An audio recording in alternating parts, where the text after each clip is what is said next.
Hello friends, welcome to my YouTube channel smart knowledge world. और मैं पूजा। आज के वीडियो में एक्सेल के अंदर पाइवट टेबल का क्या यूज़ होता है और इसको हम कैसे बनाते हैं और यह एक सिंपल टेबल से किस तरह से डिफरेंट होता है, तो वही हम आज के वीडियो में डिस्कस करेंगे। यह एमएस एक्सेल का एक बहुत ही इम्पॉर्टेंट ऑप्शन है। अगर आप एक्सेल का इंटरव्यू देने जा रहे हैं, आप एक्सेल से रिलेटेड जॉब के लिए जा रहे हैं, तो आप इसको ज़रूर पढ़िएगा। और अगर आप स्टूडेंट हैं, आप एक्सेल का एग्ज़ाम दे रहे हैं, अगर आपका एमएस ऑफिस से रिलेटेड एग्ज़ाम है, तो वहाँ पर भी पाइवट टेबल कई बार पूछा जाता है। तो अगर आप मेरा वीडियो पूरा देखेंगे, वीडियो को स्किप नहीं करेंगे, तो मैं उम्मीद करती हूँ कि आपको ये वीडियो पसंद आएगा और आप पाइवट टेबल को बहुत अच्छे से सीख जाएंगे। तो वीडियो को शुरू करते हैं। लेकिन अगर आप चैनल पर नए हैं और आपने चैनल को सब्सक्राइब नहीं किया, तो हमारे चैनल स्मार्ट नॉलेज वर्ल्ड को अभी सब्सक्राइब करें, बेल आइकन को भी प्रेस करें ताकि आने वाले वीडियोस आपको देखने को मिलते रहें। तो चलिए फ्रेंड्स, शुरू करते हैं अपना टॉपिक। तो सबसे पहले हम देखेंगे टेबल के अंदर और एक पाइवट टेबल में क्या डिफरेंस है। अभी हम बात करते हैं टेबल की। जैसे सपोज फ्रेंड्स, मैंने जो रिकॉर्ड सेलेक्ट किए हैं, ये एक हम इसे एक टेबल बोल सकते हैं। टेबल का मीनिंग क्या होता है कि जहाँ पे आप रोज कॉलम वाइज अपने रिकॉर्ड्स को देखते हैं, रीड करते हैं। जैसे कि यहाँ पर हमारे पास अलग अलग डिफरेंट कॉलम है। जैसे कि हमारा फर्स्ट कॉलम है एम्प्लॉय नेम, सेकंड कॉलम है हमारा बुक्स से रिलेटेड, जिसके अंदर किसी भी एम्प्लॉय ने क्या बुक जो है सेल की है, किस सब्जेक्ट से रिलेटेड बुक सेल की है, उसका नेम है, और साथ में उसने कितने बुक्स जो है क्वांटिटी सेल किया है, किस मंथ में सेल किया है। तो वही सब हम यहाँ पे रीड कर रहे हैं। तो जब भी हम किसी भी रिकॉर्ड को रो कॉलम वाइज देखते हैं, जैसे कि हमारे पास ये अलग अलग फील्ड्स हैं, हमारे पास 4 फील्ड्स हैं, और हम इस फील्ड के अंदर जितने भी इंफॉर्मेशन एक साथ रीड करते हैं, ये हमारे पास रिकॉर्ड है। तो इन रिकॉर्ड्स की लिस्ट को ही हम एक टेबल बोलते हैं। तो table means collection of records in row and columns. तो लेकिन अगर हम यहाँ पर देखें तो एक ही सेम पर्सन ने, जैसे सपोज हम अगर बात करते हैं इस एम्प्लॉय की, रवि की, तो यहाँ पर इसने कई जगह पर सेल किया हुआ है, डिफरेंट डिफरेंट सब्जेक्ट्स के बुक को सेल किया हुआ है। जैसे कि यहाँ रवि ने साइंस का बुक सेल किया हुआ है, और यहाँ पर भी। और अगर हम बात करें इस रिकॉर्ड पर जाकर, तो यहाँ पे हिंदी का बुक सेल किया है। और सिमिलरली जैसे कि दूसरे एम्प्लॉयज़ ने, जैसे अगर हम बात करते हैं मोहित की, तो मोहित ने यहाँ पे हिंदी के बुक्स सेल किए हुए हैं और क्वांटिटी ऑफ बुक्स यहाँ पर है। और उसी तरह मोहित ने नीचे भी अगर हम देखें, यहाँ पे मोहित का एक और हमारे पास रिकॉर्ड है, और यहाँ पर उसने हिंदी के इतने बुक सेल किए हैं इस मंथ के अंदर। तो हमारे पास नेम की रिपीटिशन है। हम देखते हैं कि यहाँ पे एक पर्टिकुलर कोई भी एक एम्प्लॉय की अगर हम बात करते हैं, तो उसने कई बार जो है बुक को सेल किया है, और डिफरेंट सब्जेक्ट से रिलेटेड बुक सेल हुई हैं। जैसे कि सपोज अगर हम बात करें डिफरेंट सब्जेक्ट्स की, तो कंप्यूटर के भी बुक सेल हुए हैं, इंग्लिश के भी सेल हुए, और इस तरह से और भी बुक्स का जो है सेल हुआ है, इंग्लिश का बुक का सेल हुआ है। अब अगर हम इस टेबल को देखें, तो अगर हमसे कोई पूछे कि टोटल कंप्यूटर के बुक कितने सेल हुए हैं, टोटल हिंदी के कितने बुक सेल हुए हैं, या मोहित ने पर्टिकुलर एक एम्प्लॉय की बात करें कि इसने कितने बुक्स को सेल किया है, तो उसके लिए हमें यहाँ पे फार्मूलास अप्लाई करने पड़ेंगे।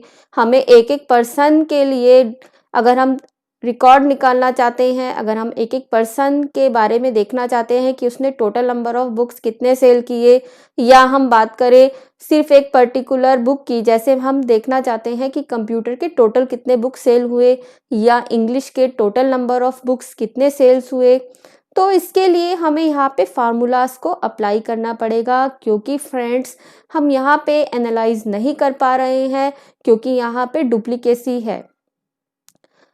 तो इसके लिए, इस प्रॉब्लम को दूर करने के लिए, डेटा को इजीली एनालाइज करने के लिए, देखने के लिए हम पाइवट टेबल बनाते हैं।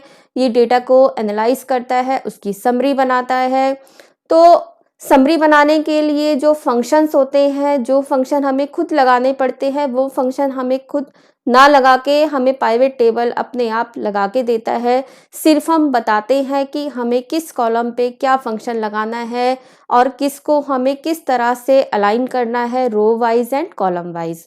तो यानी कि एक नॉर्मल टेबल जो होता है वो डेटा को डिस्प्ले करता है, जिसके थ्रू हम डेटा को एनालाइज नहीं कर सकते। अगर हमें समरी निकालनी है, डेटा को एनालाइज करना है, तो वहाँ पे हम फार्मूलाज को अप्लाई करते हैं, लेकिन पाइवट टेबल के अंदर हम डेटा को इजीली एनालाइज समराइज करते हैं, हम डेटा की समरी देखते हैं। तो आते हैं अब हम पाइवट टेबल को हम कैसे बनाते हैं, उस प्रोसीजर पे कि पाइवट टेबल को बनाने के क्या स्टेप्स होते हैं, किस तरह से पाइवट टेबल बनाया जाता है। तो सबसे पहले आप क्या करेंगे, आपको जिस डेटाबेस का, जिस रिकॉर्ड्स का पाइवट टेबल बनाना है, आप उन सब को सेलेक्ट करेंगे। सिलेक्शन करने के बाद जैसे सपोज अभी हमारे पास ये डेटाबेस है, डेटाबेस बड़ा भी हो सकता है, रिकॉर्ड्स आपके पास बहुत सारे हो सकते हैं। तो आप किस तरह से सेलेक्ट करेंगे, आप फर्स्ट रिकॉर्ड को सेलेक्ट करके आप शिफ्ट के साथ डाउन एरो की को जहाँ तक आपके रिकॉर्ड्स हैं वहाँ तक मूव करते रहिए, तो वहाँ तक ये अपने आप डेटा को सेलेक्ट कर लेगा। सेलेक्ट करने के बाद हमने डेटाबेस को सेलेक्ट करा, सेलेक्ट करने के बाद हम इंसर्ट पर गए और वहाँ पर इंसर्ट ऑप्शन में जाने के बाद हमें यहाँ पर पाइवट टेबल ऑप्शन मिलता है। तो पाइवट टेबल ऑप्शन पर हम क्लिक करते हैं, हमें ये डायलॉग बॉक्स नज़र आता है, दिखाई देता है। तो ये डायलॉग बॉक्स हमसे कुछ चीज़ें पूछता है, तो वहाँ पर हमें वो सब देखना पड़ता है कि पाइवट टेबल हम किस तरह से जो है डेटाबेस का बनाएंगे। ये डेटाबेस हमारे पास यहीं पर है या हमें कोई एक्सटर्नल डेटाबेस लेके आना है, डेटा सोर्स लेके आना है, यानी कि हमारा डेटाबेस कहीं और है, लेकिन हमें सेलेक्ट करी हुई रेंज का ही पाइवट टेबल क्रिएट करना है। तो हम इस ऑप्शन को सेलेक्ट रहने देते हैं और सिलेक्शन में अगर आपके रिकॉर्ड छूट गए हैं तो आप यहाँ से क्लिक करके दोबारा से अपने रिकॉर्ड्स को सेलेक्ट करके वापस आ सकते हैं। तो हमें पाइवट टेबल इस सेलेक्ट रेंज का ही बनाना है, तो हमने इस ऑप्शन को यहाँ से टिक करके रखा। अब नीचे हमारे पास दो ऑप्शन आते हैं। फर्स्ट ऑप्शन होता है न्यू वर्कशीट, दैट मीन्स कि जो पाइवट टेबल बनेगा वो न्यू वर्कशीट पे बनेगा या फिर एग्जिस्टिंग वर्कशीट पर। एग्जिस्टिंग का मीनिंग है कि जैसे हम यहाँ पे काम कर रहे हैं, हम चाहते हैं कि हमारा पाइवट टेबल यहीं पर किसी सेल से जो है स्टार्ट हो जाए बनना, तो किसी भी स्पेस पर हमारा पाइवट टेबल बने, तो हम एग्जिस्टिंग वर्कशीट में जाके सेलेक्ट करेंगे वहाँ पर रेंज को जहाँ पे हम बनाना चाहते हैं। लेकिन हम न्यू वर्कशीट पे बनाना चाहते हैं, हम नई शीट लेके बनाना चाहते हैं, तो हम यहाँ से न्यू वर्कशीट ऑप्शन को सेलेक्ट करके रखेंगे। बाय डिफ़ॉल्ट हमारा न्यू वर्कशीट ऑप्शन सेलेक्ट रहता है, दैट मीन्स अगर आप एग्जिस्टिंग को सेलेक्ट नहीं करेंगे तो एक्सेल आपको न्यू शीट पे ही पाइवट टेबल बना के देगा। तो हमने यहाँ पे सेलेक्ट करा न्यू वर्कशीट, उसके बाद हम ओके को क्लिक करते हैं।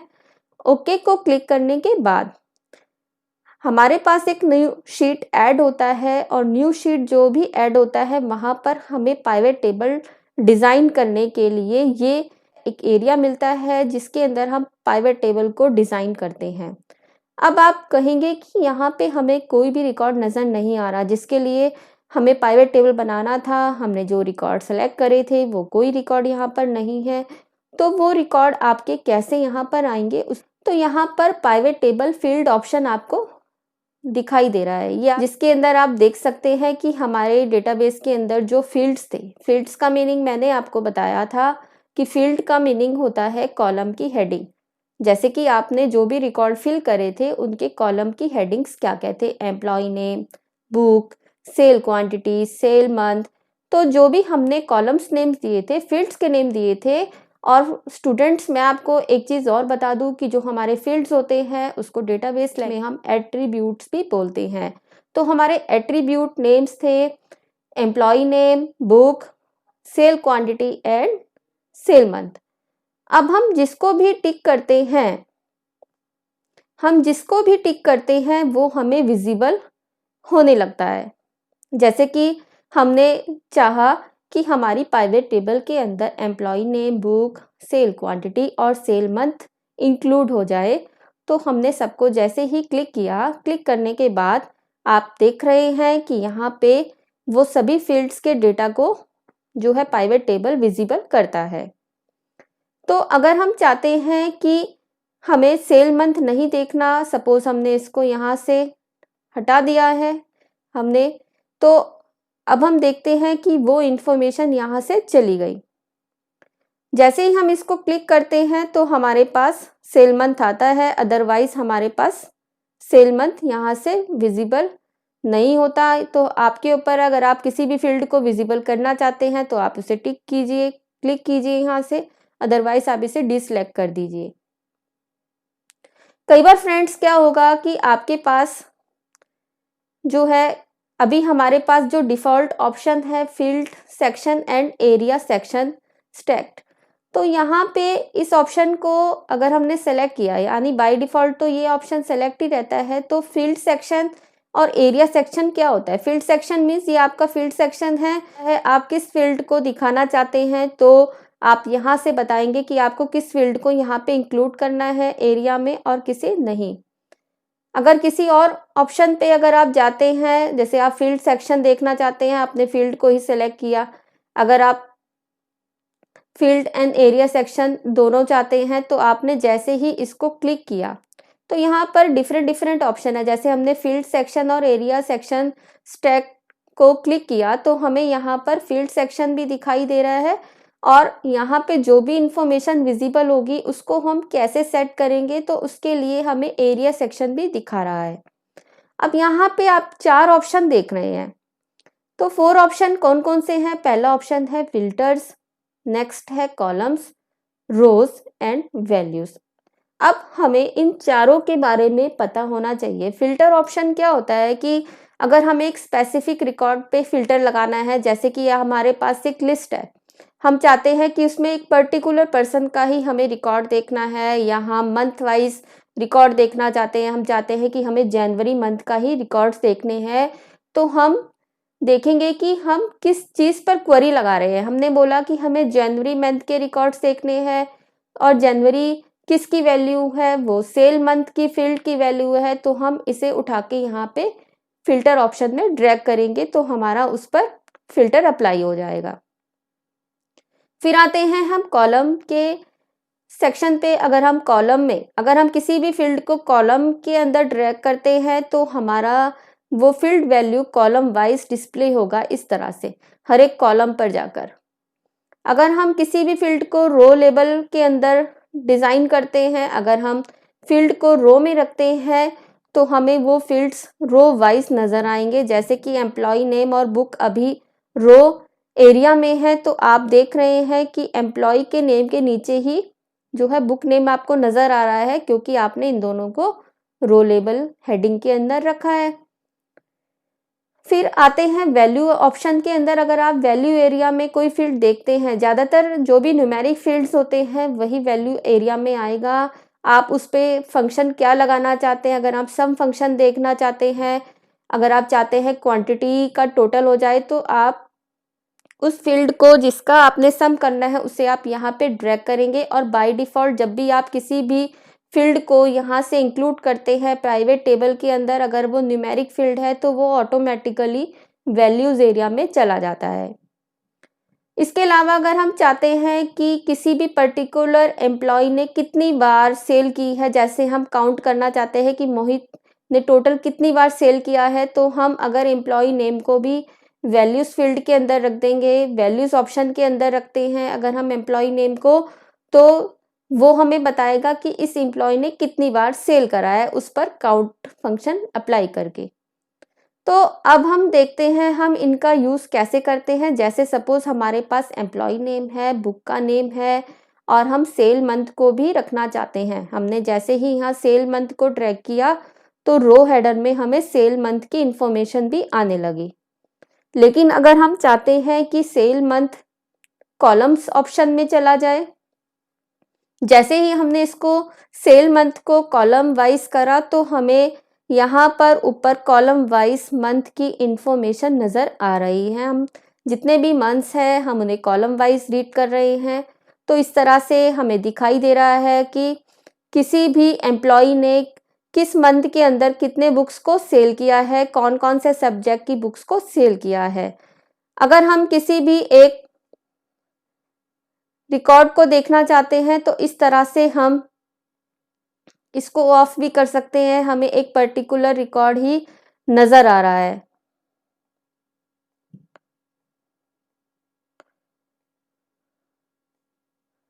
तो इस तरह से आप किसी भी रिकॉर्ड को देख सकते हैं। इसके अलावा अगर आप चाहते हैं कि हम मंथ वाइज देखना चाहते हैं कि एक पर्टिकुलर मंथ में कितना सेल हुआ, तो हम सेल मंथ वाले फील्ड को हम फिल्टर ऑप्शन में ले जाके ड्रैग कर देते हैं। तो हमने जैसे ही सेल मंथ वाले फील्ड को हमने फिल्टर में जाके ड्रैग करा, दैट मीन्स हम उस पर फिल्टर अप्लाई करना चाहते हैं। हम चाहते हैं कि हम किसी भी एक पर्टिकुलर मंथ का जो है रिकॉर्ड्स चेक करना चाहते हैं। तो हमने जैसे ही किसी भी एक पर्टिकुलर मंथ को सेलेक्ट करा, जैसे हमने यहाँ से सितंबर को सेलेक्ट करा, तो हमें सितंबर के अंदर जो भी बुक्स के सेल हुए हैं वो रिकॉर्ड्स हमें ये दिखाता है। तो यहाँ से हम फिल्टर को चेंज कर सकते हैं। जैसे हमने जनवरी के रिकॉर्ड्स को देखा तो जनवरी मंथ में जो जो बुक सेल हुए हैं उनके रिकॉर्ड्स को शो कर रहा है। अगर हम ऑल ऑप्शन पे जाते हैं तो हमें ऑल रिकॉर्ड्स दिखते हैं। तो इस तरह से हम फिल्टर ऑप्शन के अंदर, आपको यूज़ पता चला होगा कि फिल्टर ऑप्शन क्या करता है, आपके डेटाबेस पे फिल्टर को अप्लाई करता है। अब हम फिर से इसको कॉलम में ड्रैग करते हैं, तो हमने फिल्टर को हटा दिया है। अगर हम चाहते हैं कि सपोज किसी भी एक पर्टिकुलर, जैसे सपोज हम चाहते हैं कि हम एक नेम को सेलेक्ट करें, किसी भी नेम को सेलेक्ट करें और उसने पर्टिकुलर किस सब्जेक्ट की कितने बुक्स बेचे हैं, तो हम अलग अलग फिल्टर्स को अप्लाई करना चाहते हैं। तो उसके लिए अब हम क्या करेंगे, तो वही सब हम अभी सीखते हैं। तो फ्रेंड्स, कई बार आप देख रहे हैं जैसे कि आप इधर किसी भी एरिया पे जाके सेलेक्ट करते हैं तो आपका डिज़ाइन विंडो चला जाता है। अगर आप उस विंडो को दोबारा से लाना चाहते हैं तो आप पाइवट टेबल के एरिया में कहीं पर भी जाके आप क्लिक करेंगे तो आपको डिज़ाइन विंडो नज़र आने लगेगा।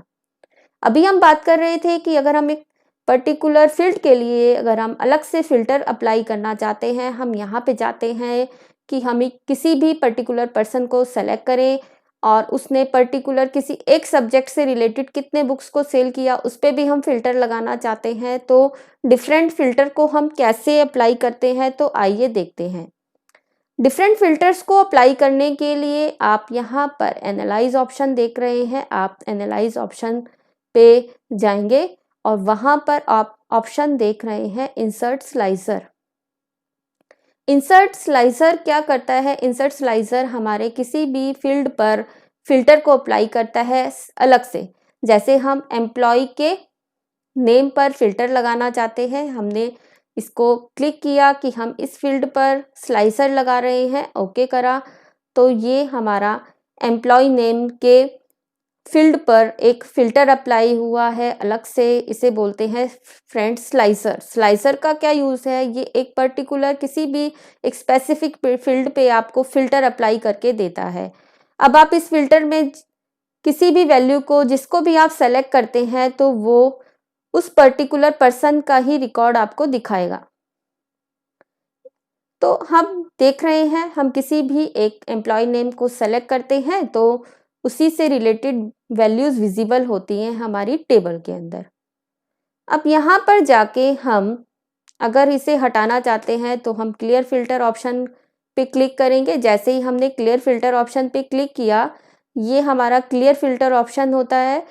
अगर हम किसी भी एक पर्टिकुलर रिकॉर्ड को देखते हैं, लेकिन देखने के बाद हम चाहते हैं हमें फ़िल्टर क्लियर करना है, तो हम इसे यहाँ से ऑफ कर देंगे। अब अगर हम एक और फिल्टर लगाना चाहते हैं मंथ वाइज पर, तो जैसे कि सपोज हम एक और फिल्टर लगाना चाहते हैं, तो हमने अपना टेबल पाइवट टेबल सेलेक्ट करा, हम एनालाइज में गए और इंसर्ट स्लाइसर करा। यहाँ से हमने एक मंथ फील्ड के ऊपर भी हम एक स्लाइसर लगाना चाहते हैं, हमने इसको भी यहाँ से टिक किया और हमने ओके को प्रेस किया। अब जैसे हम देखना चाहते हैं कि मोहन ने जनवरी के मंथ में कितने बुक्स को सेल किया, तो कोई सेल नहीं हुई। लेकिन अगर हम देखना चाहते हैं फरवरी में, मार्च में, अप्रैल में, जून, जुलाई, तो मोहन ने जुलाई के मंथ में ये सेल किया है, सितंबर में ये सेल किया है। तो इस तरह से फ्रेंड हम देख सकते हैं। अब हम देखना चाहते हैं, जैसे हमें रवि का देखना है, हमने देखना है कि रवि ने जनवरी में क्या सेल की, तो हमने यहाँ से रवि को सेलेक्ट करा, जनवरी यहाँ ऑलरेडी सेलेक्ट है। तो इस तरह से ये रवि का जो भी जनवरी में सेल करा हुआ है उसको ये दिखाता है। तो इस तरह से आप डेटा को इजीली एनालाइज कर सकते हैं। पाइवेट टेबल आपको खुद ऑप्शंस प्रोवाइड करता है, बहुत इजीली आप डेटा को देख सकते हैं, उसकी समरी बना सकते हैं विदाउट आपको कोई भी आपको फंक्शन यहाँ पे नहीं लगाना पड़ रहा।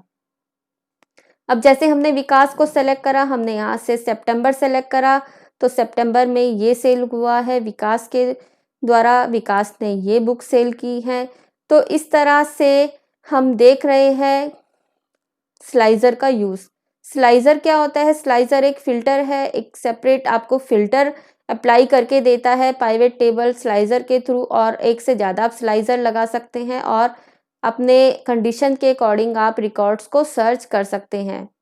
अगर आप स्लाइजर को नहीं रखना चाहते तो आप उनको सेलेक्ट करके डिलीट कर सकते हैं। आपको स्लाइजर को सेलेक्ट करके रखना है और डिलीट की को प्रेस करना है।